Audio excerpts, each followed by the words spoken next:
Augustin écrira un livre, Les Confessions, qui est en fait une autobiographie, mais où il confesse ses fautes, ses difficultés, son chemin de conversion, mais il confesse aussi l'amour de Dieu, ses grâces, sa providence. Alors, dans ce livre, il parle bien sûr de ses parents et bien sûr de sa maman, Monique. Et je lui emprunterai donc plusieurs extraits au cours de cet enseignement. Alors, pour ne pas vous lasser et toujours répéter Augustin a dit, Augustin a écrit, il y a un petit truc, vous pourrez souvent reconnaître ces extraits car Augustin s'adresse à Dieu tout au long de son autobiographie. Alors, vous comprendrez vite de temps en temps, même si je ne le nomme pas. Monique, donc, naît en l'année 332 à Tagaste, qu'on appelle aujourd'hui Soukaras, et qui se trouve en Algérie. Elle est berbère. La famille de Monique est catholique, et depuis 20 ans, l'empereur Constantin a fait du christianisme la religion d'État, après d'ailleurs une longue période de persécution. Et dans la région, le catholicisme est minoritaire.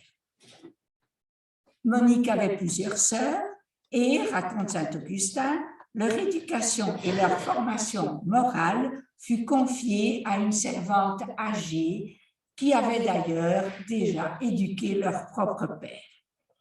Cette femme se montrait, dit saint Augustin, ardente d'une sainte et énergique sévérité pour les punir quand il en était besoin, et d'une discrète prudence pour les instruire. Elle leur donnait l'habitude d'une rigoureuse sobriété pour les préparer à ne pas abuser un jour de leur pouvoir de maîtresse de maison. Et pourtant, votre servante me l'a raconté à moi, son fils, le goût du vin s'était glissé en elle. Elle fut chargée par ses parents d'aller chaque jour puiser le vin à la cave. Et elle en buvait un peu, et puis un peu plus, et puis encore un peu plus, et elle en vint à prendre l'habitude. La servante qui l'accompagnait d'ordinaire s'était prise de querelle avec sa jeune maîtresse et la traita de sale petite biberonne de vin pur, bon, de poivrotte quoi. La jeune fille fut naturellement blessée et elle prit conscience que c'était vraiment très laid comme habitude et elle jugea qu'elle était coupable et qu'elle devait se débarrasser de ce défaut. Bon, on peut quand même dire qu'il fallait, c'était encore une enfant, il fallait quand même une bonne force de caractère pour y arriver et beaucoup de volonté. On sait bien que c'est une habitude difficile à vaincre. Mais elle n'en doutera jamais, la grâce divine vint à son secours pour se corriger de son hideux défaut, entre guillemets. À part cela, elle se montrait d'un très bon caractère, elle était attentive aux autres, elle détestait les calomnies et les racontars parce qu'il y avait beaucoup de querelles et de rancœurs au sein d'une petite ville comme Tagaste, mais elle ne voulait pas y participer. À l'âge de 22 ans, ses parents lui choisissent un mari. Il s'appelle Patricius, il a 45 ans. Et bien sûr, Monique ne fut pas consultée. Une fille en droit romain passait de la tutelle paternelle au joug conjugal. Ses désirs, ses rêves comptaient pour rien. Et le mariage faisait d'elle, d'après le contrat matrimonial qui était lu pendant la cérémonie, au fond une sorte d'esclave privilégiée, quoi. Patricius était curial, c'est-à-dire qu'il était du nombre des magistrats qui administraient la cité. Cela aurait pu être un honneur, mais en fait c'était une véritable charge, car par suite d'une loi, il était obligé de recueillir lui-même l'impôt et, s'il le fallait, le compléter de ses propres deniers. Alors que la population était pauvre et ne pouvait pas beaucoup payer, et que le fisc, lui, ne voulait rien entendre. Alors, sans être pauvre, on peut dire que la situation financière de la famille fut toujours une cause de souci pour Patricius. Comment se passe la vie quotidienne du temps de Sainte Monique? Eh bien, c'est simple. Les hommes passent leur vie dehors, hors de la maison, la rue, la taverne, et ils rentrent le soir. Et les épouses, elles, au contraire, elles mènent une vie de recluse, occupée du ménage, des enfants, avec des domestiques, d'accord, mais toujours chez elles. La seule promenade solitaire, je dirais, quand elle est seule, donc, est de se rendre sur les tombes, ce que Monique ne manquera pas de faire d'ailleurs très fréquemment. Monique sera une épouse patiente, aimante. Pourtant, Patricius n'était pas un mari fidèle, ni un conjoint commode. Et écrit saint Augustin, pourtant, elle le servit comme le Seigneur. Elle supporta ses infidélités avec tant d'indulgence que jamais elle n'eut de brouille avec lui à ce sujet. Elle patiente devant ses colères fréquentes, très fréquentes. Il est très colérique. Et elle attend. Et elle ne lui parle que lorsqu'il est apaisé. Patricius est païen, je crois que je l'ai dit. Alors, elle prie beaucoup pour lui. Et elle s'appliqua à le gagner à vous en lui parlant de vous par ses vertus, parure dont vous l'embellissiez et par quoi vous la faisiez respecter, aimer, admirer de son mari. Elle attendait que votre miséricorde s'étende sur lui et lui apporta avec la foi la chasteté. Un peu avant sa mort, Patrice se convertit. Enfin, elle vous gagna son mari dans les derniers temps de sa vie temporelle. Elle n'eut plus à déplorer dans le chrétien ce qu'elle avait supporté chez l'infidèle. Elle joue aussi un rôle de conseillère auprès des femmes de son entourage. Maintes femmes qui avaient des maris plus doux que Patricius portaient néanmoins des marques de coups qui les défiguraient. Ces femmes qui savaient quelle vivacité d'humeur Monique avait à supporter chez son mari étaient surprises de n'avoir jamais ouï dire ni reconnu à quelque indice que Patricius eût battu sa femme ou que des dissentiments domestiques les eussent mis aux prises un seul jour. Alors, bien sûr, elles lui posèrent des questions et ma mère leur apprenait sa façon habituelle de faire. Celle qui s'y conformait, expérience faite, la remerciait.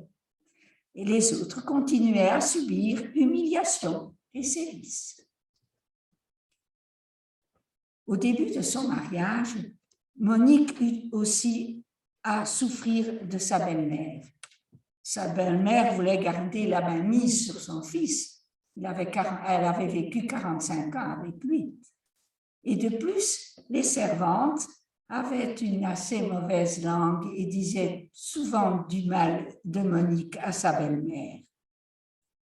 Mais ma mère la désarma si bien par ses égards, sa patience et sa douceur obstinée qu'elle retourna complètement en sa faveur les sentiments de sa belle-mère.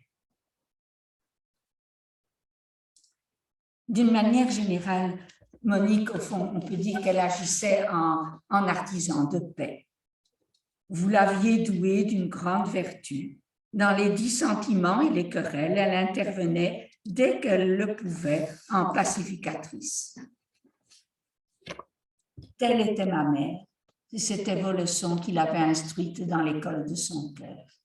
Quiconque la connaissait vous louait grandement, vous honorait, vous aimait en elle, car il sentait dans son cœur votre présence attestée par les fruits d'une sainte vie.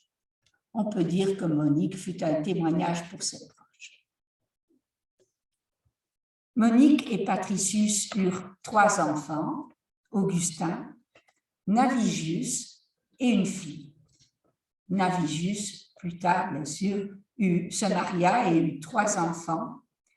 La fille, on ne sait pas très bien son nom, on pense qu'elle pourrait s'appeler Perpétue.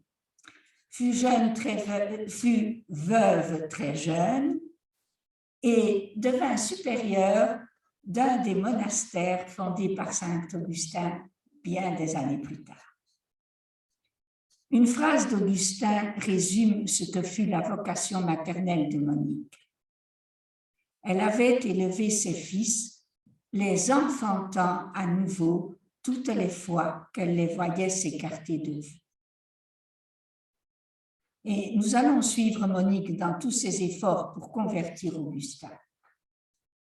Combien l'angoisse qu'il a travaillée pour m'enfanter selon l'esprit dépassait celle qu'elle avait eue pour m'enfanter selon la chair. Ce fut douloureux, long et pénible. Et Augustin va décrire très longuement ce cheminement. Augustin est un fils aimant et il sait qu'il est aimé.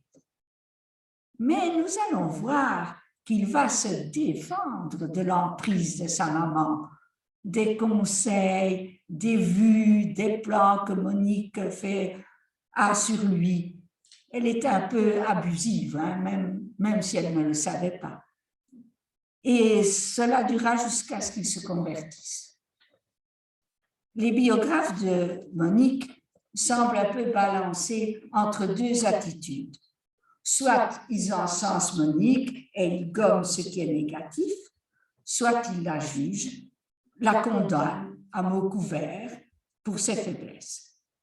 Alors, nous autres, nous allons essayer un 3e regard. Monique, elle n'est pas née sainte. Elle a des défauts, elle a des qualités, pas comme nous tous. Sa sainteté, c'est son chemin de vie. Nous l'avons vu, elle a essayé de mener une vie sainte auprès de son mari, de sa belle-mère, de ses connaissances.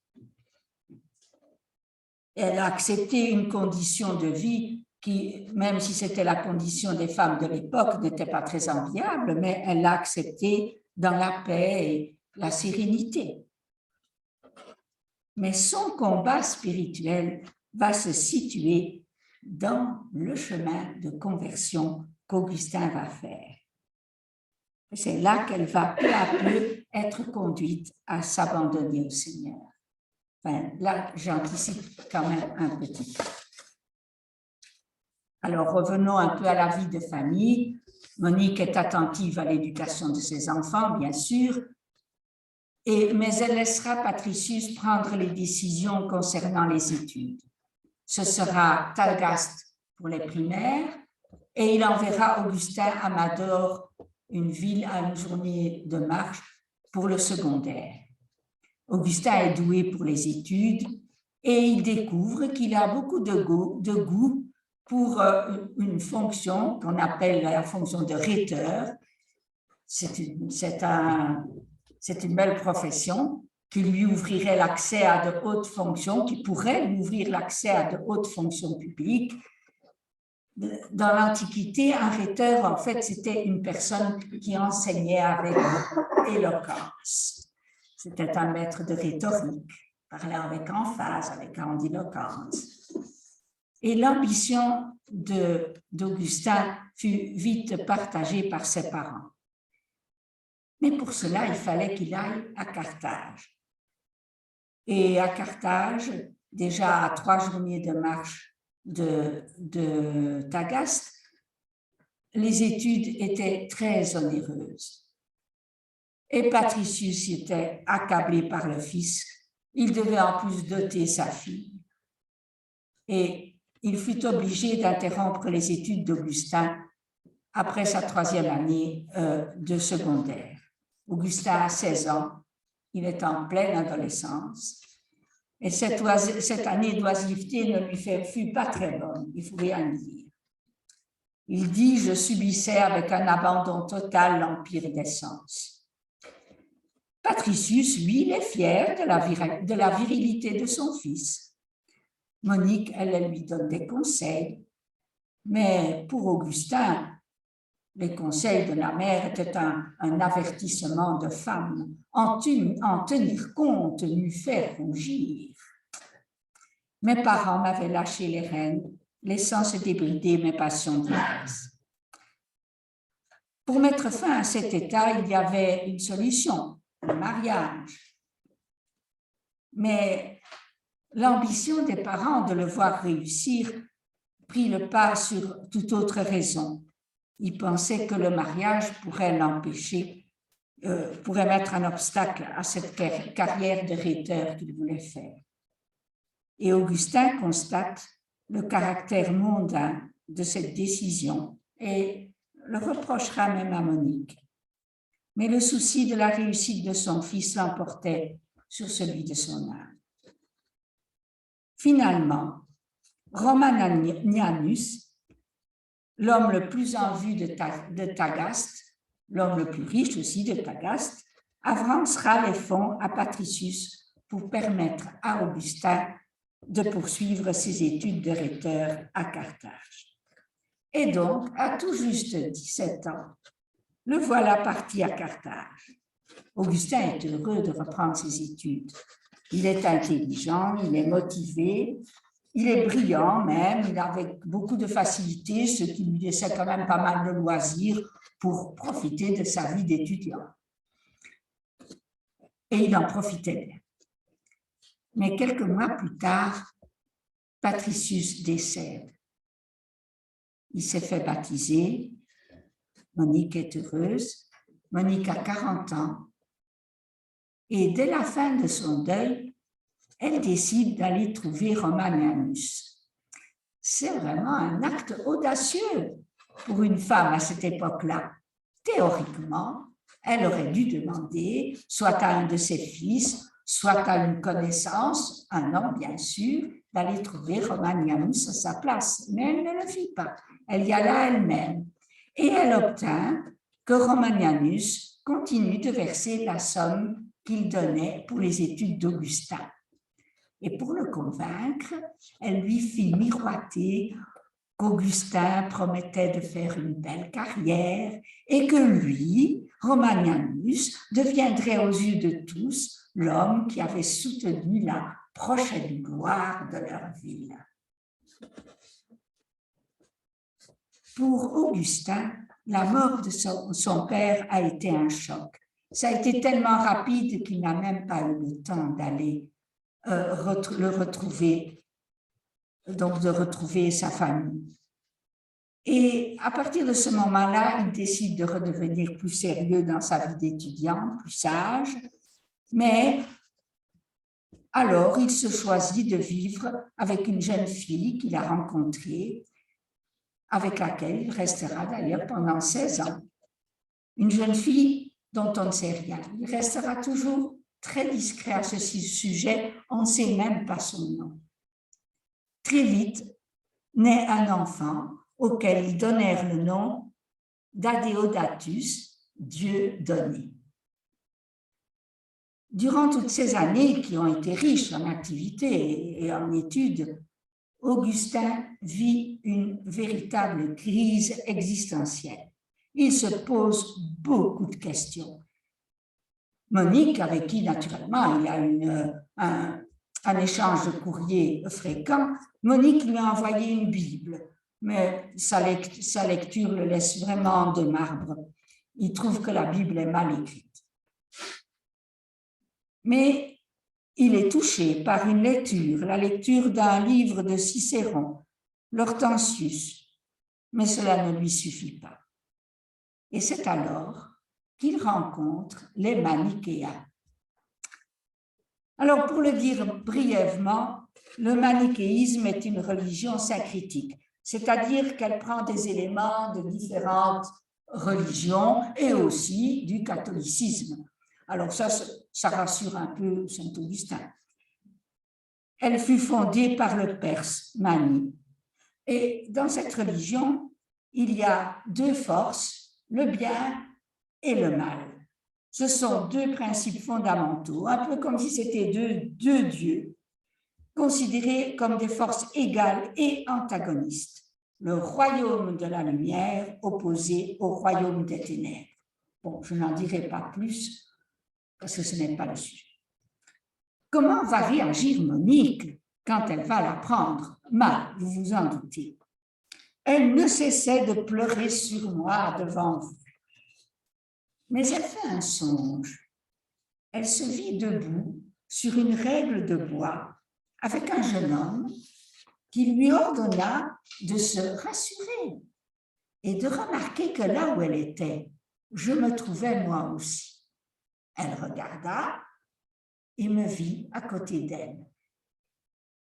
Ce rêve lui redonna un peu d'espérance, mais elle reste inquiète et elle cherche comment aider son fils à sortir de cette hérésie.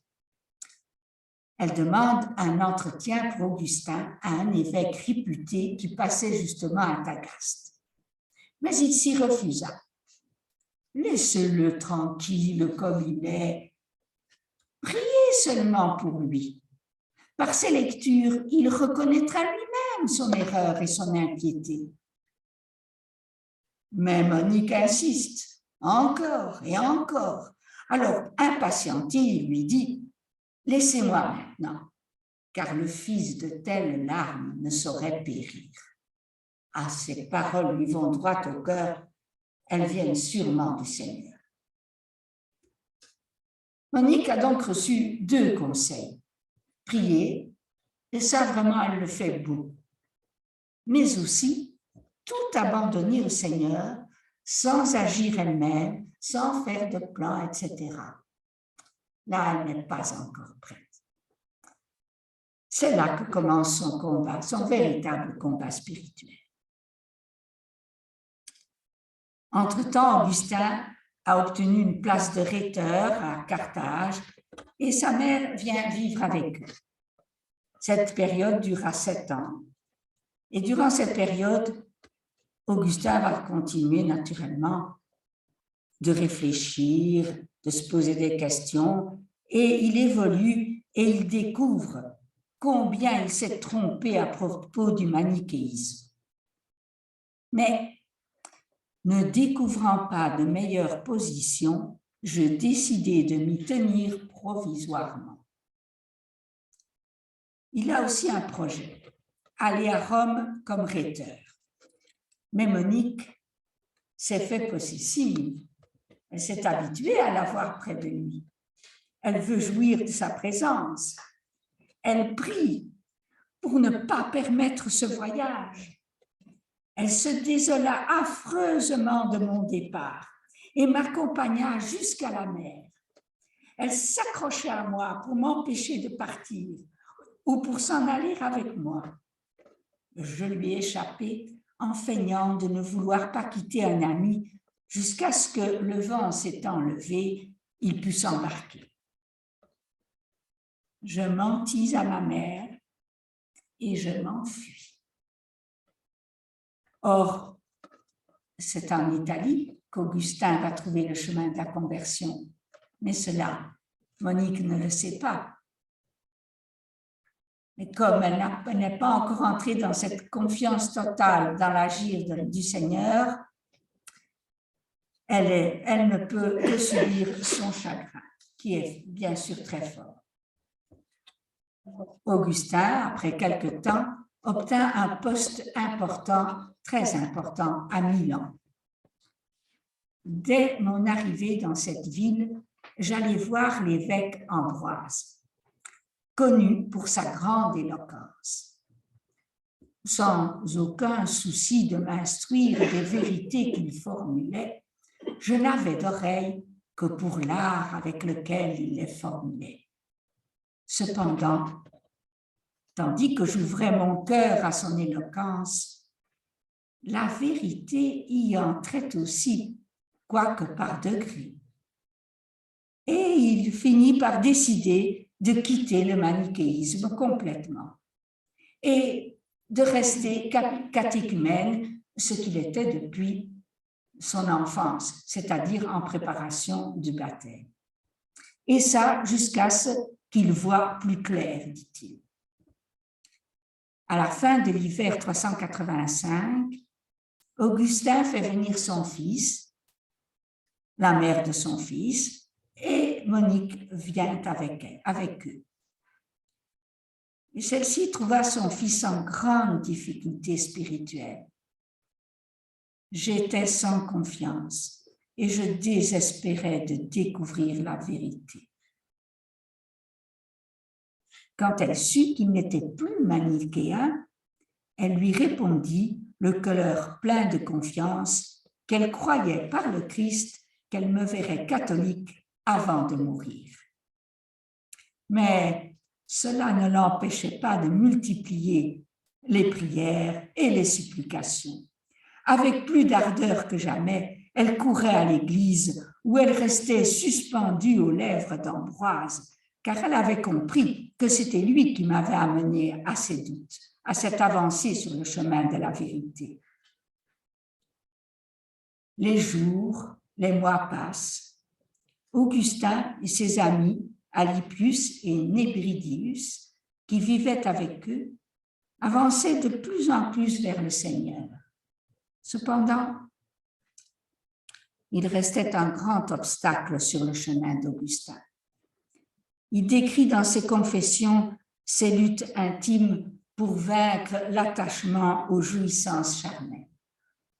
Comme il le disait à Alypius, il lui serait tout à fait impossible de vivre dans le célibat. Alors, encore une fois, le mariage n'est-il pas la solution? Augustin y pense. Monique le croit. Alors pourquoi ne pas marier Augustin avec la jeune fille qui est là, avec qui il vit? Mais Monique n'y a pas pensé, car, dit un auteur, il est probable que celle-ci était d'une condition sociale inférieure, et dans ce cas, une constitution de l'empereur Constantin interdisait le mariage de plein droit. En fait, on ne connaît pas très bien les conditions dans lesquelles se fit le départ de sa compagne. Est-ce que c'est de sa propre initiative qu'elle est partie, ou est-ce que c'est Monique qui l'a poussée? Peut-être un peu des deux. Mais Augustin, lui, il est dévasté par ce départ. Quand on eut arraché de mon flanc, comme un obstacle à mon mariage, la femme qui était ma maîtresse, mon cœur en fut blessé et déchiré. Elle était retournée en Afrique en vous faisant le vœu de ne plus connaître désormais aucun homme et en me laissant le fils naturel qu'elle m'avait donné. Mais Monique, elle, s'active toujours pour trouver une femme à son fils. Elle prie instamment et même elle essaye de forcer la main à Dieu. Elle lui demande encore une vision comme celle qu'elle avait eue. Et elle a des visions. Mais elle garde un grand désir de vérité au fond du cœur et elle discerne que ces visions ne viennent pas de Dieu, mais de son fond charnel. Et elle n'en tient pas compte. Les mois passent et Augustin s'enfonçait dans le gouffre des vanités charnelles et critiques. Mais en même temps, il vivait toujours ce combat intérieur. Il lutte. Il sent que le Seigneur l'appelle, mais il y a tellement de résistance. Un jour, alors qu'il pleurait sa peine dans le jardin, en compagnie d'Alypius, son ami, il entendit une voix qui disait en chantant « Prends et lis, prends et lis ». Il revint donc en hâte à l'endroit où était assis Alypius, car j'y avais laissé le livre de l'apôtre Paul. Je le pris, l'ouvris et lus en silence le premier chapitre où tombèrent mes yeux. Ne vivez pas dans la ripaille et l'ivrognerie, ni dans les plaisirs impudiques du lit, mais revêtez-vous du Seigneur Jésus-Christ et ne pourvoyez pas à la concupiscence de la chair. Je ne voulus pas en lire davantage, c'était inutile. À peine avais-je fini de lire cette phrase qu'une espèce de lumière rassurante s'était répandue dans mon cœur, dissipant toutes les ténèbres de l'incertitude. Alypius se joignit à moi, sans trouble et sans hésitation. Aussitôt, nous nous rendons auprès de ma mère. Nous lui disons tout. Elle se réjouit. Nous lui racontons comment les choses se sont passées. Elle exulte, elle triomphe. Et elle vous bénissait, ô vous dont la puissance est supérieure à ce que nous demandons et comprenons. Éphésiens. Elle voyait bien que vous lui aviez beaucoup plus accordé pour moi qu'elle ne vous l'avait demandé. Mais vous m'aviez si bien converti à vous que je ne songeais plus à chercher femme et que je renonçais à toutes les espérances du siècle.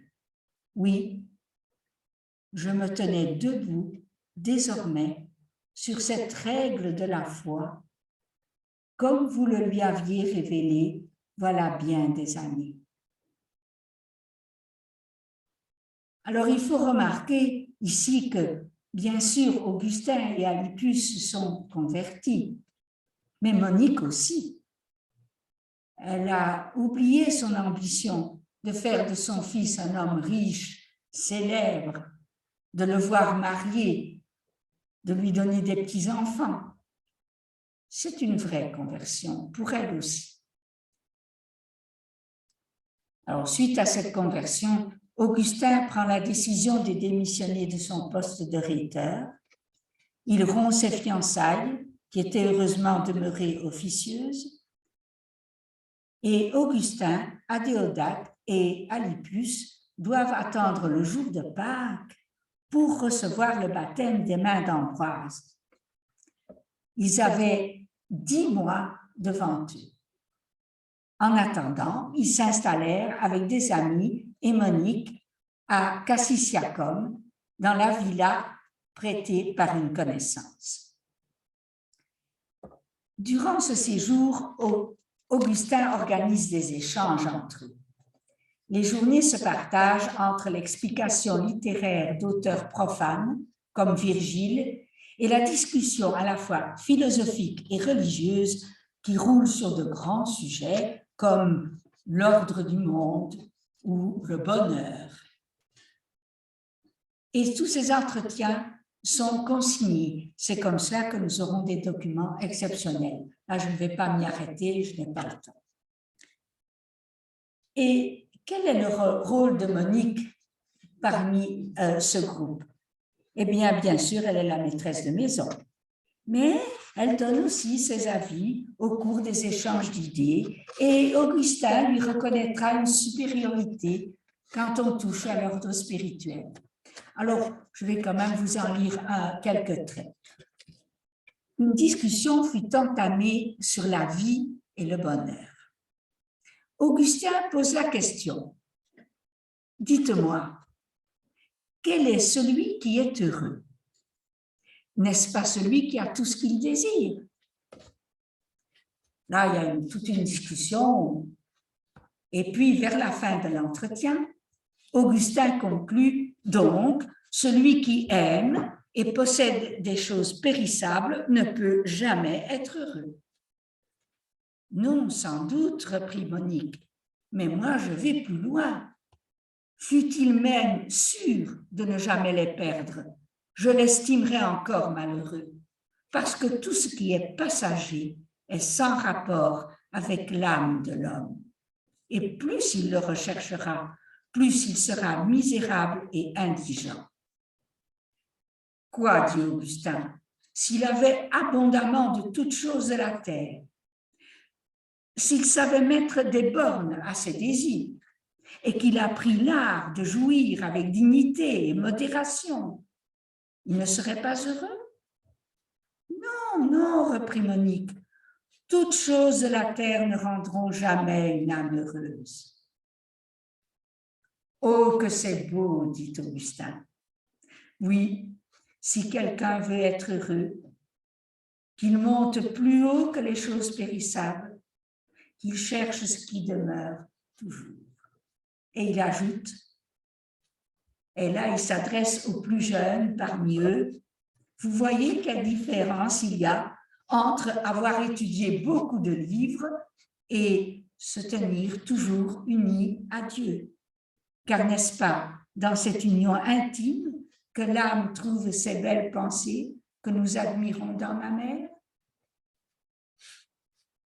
Au fond, cette retraite à Cassissiacum a permis à Monique et Augustin de se retrouver, de vivre ensemble et surtout de partager en profondeur sur des sujets de foi.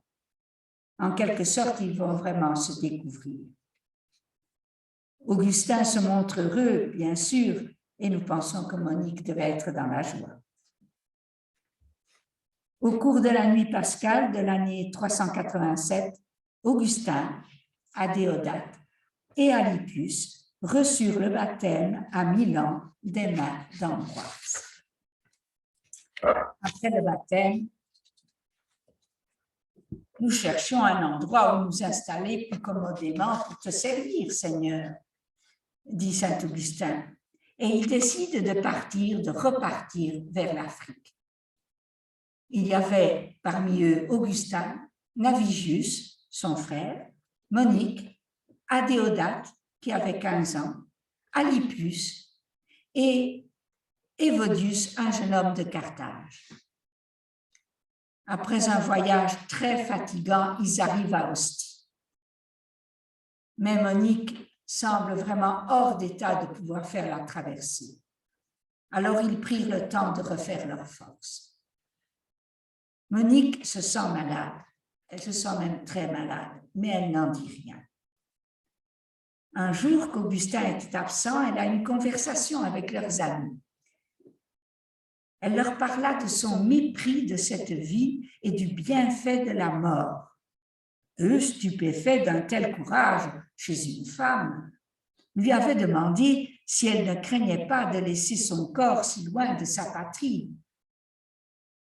Rien n'est loin pour Dieu, et il n'y a pas à craindre qu'il ne reconnaisse pas, à la fin des temps, le lieu où il doit me ressusciter. Vers la mi-octobre, un jour, Augustin et elle étaient seuls, accoudés ensemble à une fenêtre devant le jardin. Ils se demandaient à quoi pouvait ressembler cette vie éternelle des saints, que ni l'œil n'a vu, ni l'oreille entendu, ni le cœur de l'homme senti monter en lui. Après un long moment de discussion, ils avaient conclu que le plaisir des sens charnels, si grand qu'on le veuille, si baigné de lumière corporelle qu'on le veuille, face à la félicité de l'autre vie, ne supportait aucune comparaison. Et là, soudain, l'esprit les avait enlevés ensemble dans une véritable expérience spirituelle.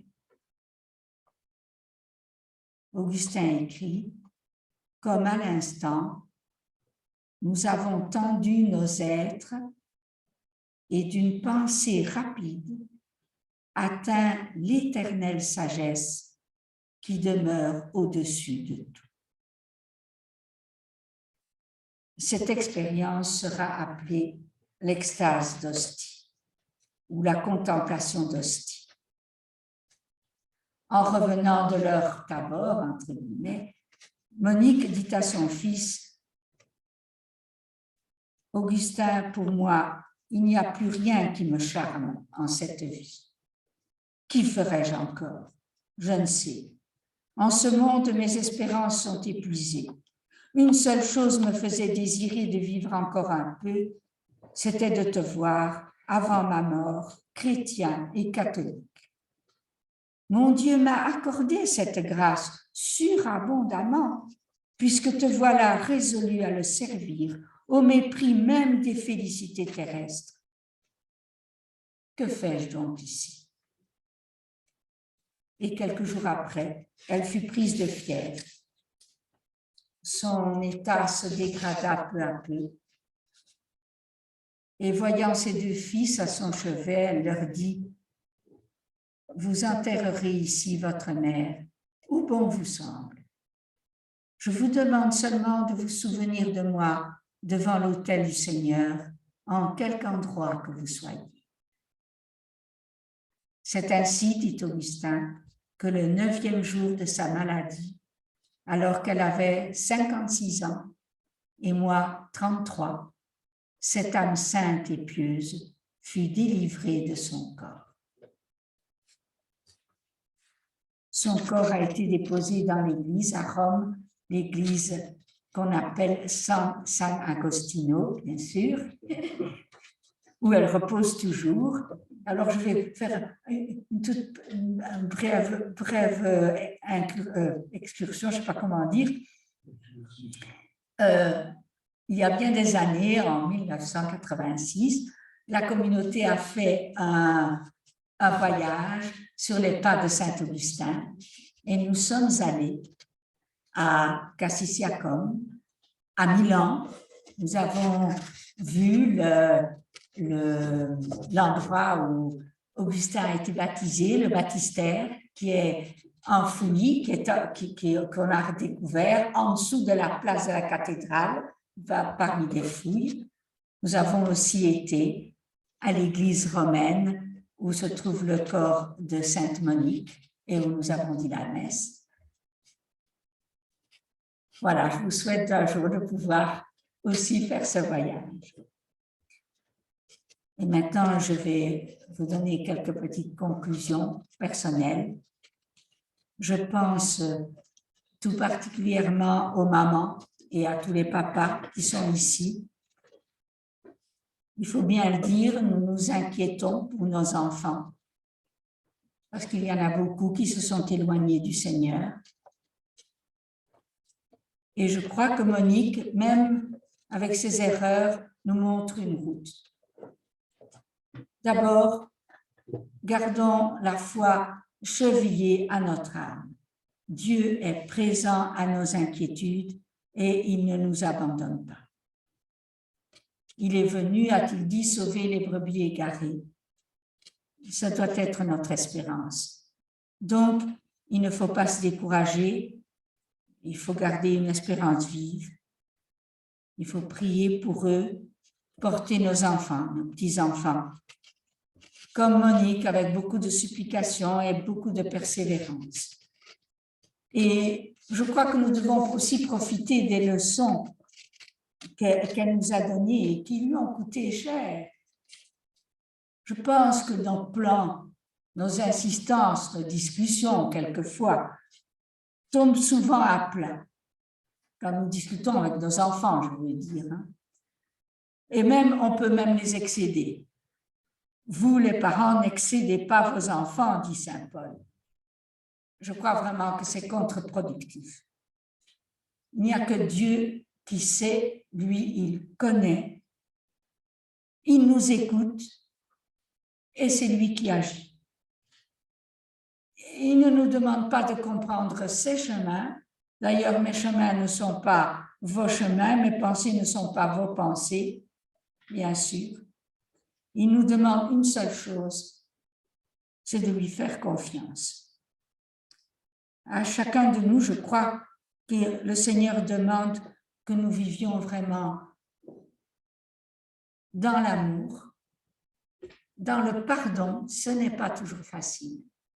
Dans le pardon, dans la miséricorde, vis-à-vis de nos enfants, de nos petits-enfants, de nos proches. Et il nous demande de le suivre sur ses chemins. Et alors, je crois qu'il marchera avec nous. Et je crois qu'il nous inspirera tout au long de cette route.